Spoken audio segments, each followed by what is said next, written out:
Muy buenos días, estimado licenciado. Mi nombre es Joel Machaca Quintana y el día de hoy les presentaremos todo lo relativo al capítulo 14, la soberanía. Profundizaremos en temas como ser la etimología y la definición, la evolución y el desarrollo, las características de la soberanía en la doctrina, además de las formas de soberanía y, por supuesto, la soberanía en el constitucionalismo boliviano. Así que comencemos. Etimología y definición. La palabra soberanía deviene de las voces latinas super, que significa sobre, y omnia, que significa todo, que juntas llegarían a significar sobre todas las cosas.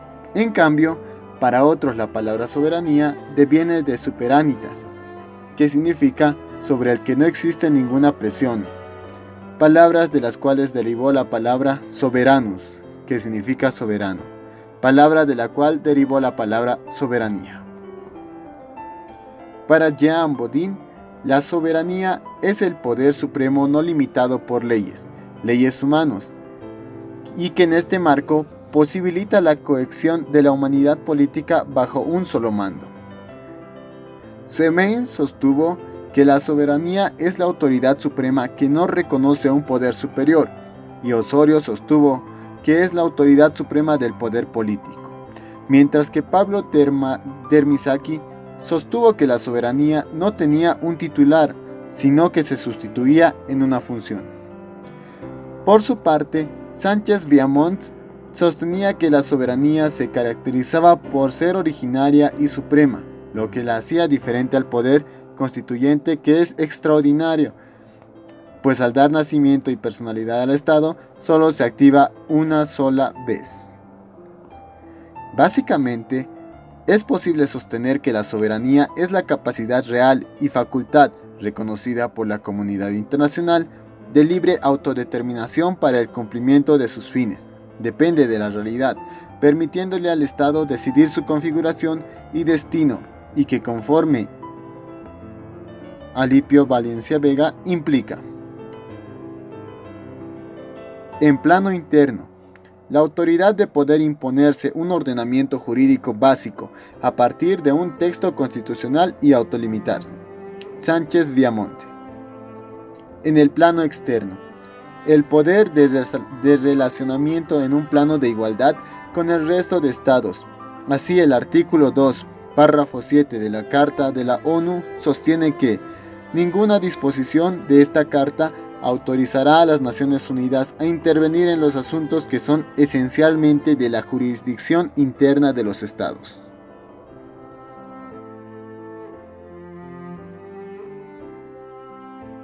Mi nombre es Águeda Soledad Poma Camacopa. A continuación yo les hablaré del tema la evolución y el desarrollo.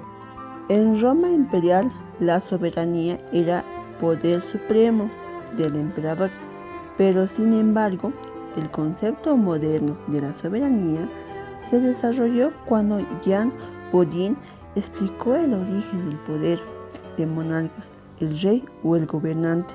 Esta explicación no fue una teoría, sino una justificación de una realidad. Las ideas de Jean Bodin fueron religiosas debido a haber elegido Dios a un representante terrenal. El poder del mismo era infalible y no podía detener límite humano alguno. Estas ideas acreditaron el poder de los reyes europeos frente al poder de los señores feudales.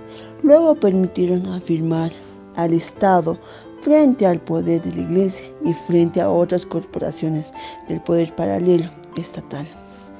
A partir de la Revolución Francesa, en la soberanía se fueron transmitiendo del príncipe o rey de la nación al pueblo o al parlamento. En el constitucionalismo contemporáneo fue criticado por un concepto chauvinista que propició las guerras e implicó un obstáculo para la integración. Por otra parte, como Hermann Heger sostenió que la soberanía y la integración no son conceptos contradictorios, sino un supuesto para el otro. En Europa hablan de la cosoberanía, entendiendo que los estados ceden a la Unión Europea parte de una soberanía. En la actualidad, no debería hablarse de la soberanía de los estados, sino de la soberanía de las constitucionales. Ejemplo, el rango constitucional o la supraconstitucional a los tratados del derecho humano o del derecho comunitario. Características de la soberanía en la doctrina. Existe una enorme diversidad de características de la soberanía, pero las más básicas sería que es única, que es indivisible, imprescriptible, inviolable, absoluta, inalienable. Es única por tener una sola voluntad. Es indivisible porque reside en todo el pueblo y no solo en una parte. Es imprescriptible. Mientras el pueblo es permanente, el transcurso del tiempo no afecta la posibilidad de su uso. También es inviolable. En cuanto a la voluntad sea expresión de la razón, no puede desconocerse ni quebrantarse. Es inalienable. El pueblo es la soberanía, no puede cederla o despojarse ni renunciar a la misma. Según Bodhi, dice que la soberanía es el poder absoluto y perpetuo. Si no reúne estas características, no es soberano. Formas de soberanía. En teoría constitucional, de acuerdo al titular del ejercicio de la soberanía, se reconocieron y desarrollaron los siguientes tipos de soberanía. Soberanía nacional, que implica que en relación al resto de naciones y países, el poder definitivo le corresponde a la nación. De forma que la nación es soberana y, por ejemplo, puede libremente determinar de acuerdo a su convivencia y utilidad las condiciones para alcanzar la calidad del ciudadano. Sieyes. La soberanía popular, de la cual se tiene que la soberanía es la voluntad general formada en la voluntad individual de cada ciudadano de un determinado pueblo. Así, para su uso, en un estado compuesto por 10.000 ciudadanos, cada miembro posee la 10.000ª parte de la autoridad del soberano, que juntos hacen la soberanía popular, de tal forma que la soberanía popular en Francia dio lugar a la soberanía del número, es decir, a la voluntad de las mayorías. La soberanía nacional se presenta generalmente con las democracias representativas en las cuales la soberanía se ejerce mediante representantes. En cambio, en la soberanía popular y en las generaciones presentes y vivas son las que deciden bajo el criterio único de la mayoría numérica. Soberanía parlamentaria, que parte de la consideración de que el órgano del poder más legítimo y democrático es el Parlamento, Congreso o la Asamblea Legislativa, que por ente es titular de la soberanía.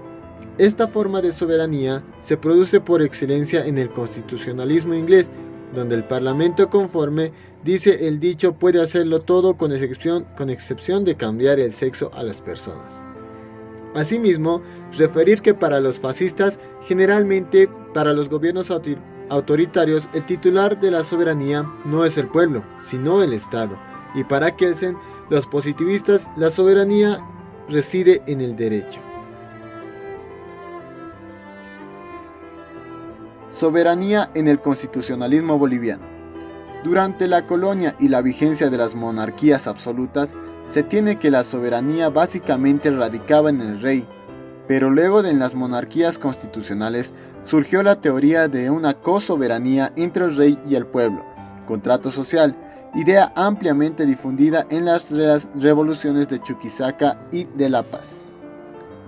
Posteriormente de la convocatoria a una asamblea constituyente efectuada por el mariscal Antonio José de Sucre mediante decreto de 9 de febrero de 1825, puede extraerse que la soberanía radicaba en el pueblo organizado en las parroquias de las provincias del Alto Perú. Artículo 2. Después de la Constitución de 1826, se hizo referencia a la soberanía popular. Artículo 8. En las constituciones de 1831, artículo 2, 1834, artículo 2 y de 1839, artículo 17. La soberanía radicaba en la nación, mientras que a partir de la Constitución de 1843 se refirió nuevamente a la soberanía popular. En la Constitución de 2009 se utiliza el término soberanía con diversas significaciones resultando un término unívoco. Así tenemos, el artículo número 1 describe al Estado boliviano como soberano. El artículo 366 refiere a que las empresas extranjeras hidrocarburíferas están sometidas a la soberanía del Estado. El artículo 10, párrafo 1, comparativamente refiere a la soberanía de los estados, y el artículo 108, parágrafo 3, refiere al deber de las y los bolivianos de defender la soberanía de Bolivia. En la Constitución encontramos los siguientes preceptos con respecto a la soberanía. En el artículo número 1 de la Constitución Política del Estado declara que Bolivia es un Estado libre, independiente y soberano, que se ha visto la soberanía en un atributo del Estado en su relación con los Estados y con la comunidad jurídica internacional. En el artículo número 7, concordante con el artículo número 3, dice: la soberanía reside en el pueblo, que viene a ser un titulante y que ejerce de forma directa o delegada. En el capítulo número 7 de la primera parte se ha visto las deficiencias del sistema representativo puro y como la mayoría de los estados optan contemporáneamente por reformas que combinan las instituciones de las democracias semi-indirectas.